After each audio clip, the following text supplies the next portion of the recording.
जी बिस्मिल्लाह। तमाम दोस्त झोंक पंजाबी दे तमाम दोस्तों की नज़र दौड़ा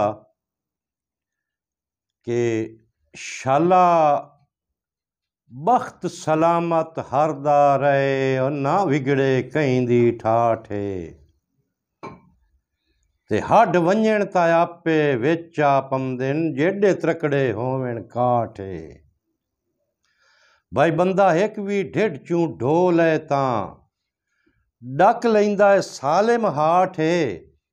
ओ पग जेड़ा नाज बचा जावे इस दौर च समझो राठ है। ते साईं सिख ते सिर कतन न छिकिए सांगे दी गल घतिए जदन पंजाली ते मुड़ दुए दा पीच विखीवे नहीं वां वतिए आप संभाली।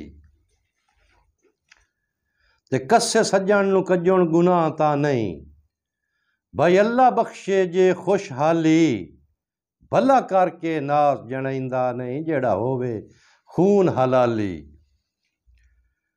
ते साईं सिख सौड़ सवाद जहान तू टुर गए अज कशिश करें दी रत नहीं। भाई सिख सौड़ सवाद जहान तू टुर गए अज कशिश करें दी रत नहीं। इस देश ते नाज पराणे हाए ओ लालच दे कोठे छत नहीं।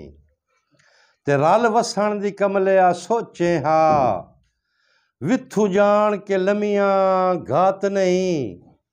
ओ भज वंजनी है खेड हयाती दी इन्ना चेहरियां रलना वत नहीं। ते साईं पूरा आड़ न होवे खोलियां ते किसे सूरत पमदी छत नहीं। ते होवे त्रकला त्रेडा नीतां दा पूनी साज दी सकदा कत नहीं। ते फा दे के नाज अण निभदियां दे ओ तोय हां तू चाई लत नहीं। ओ जदा जींदियां पासे परते नू हुण मोए ते लुंगियां घात नहीं।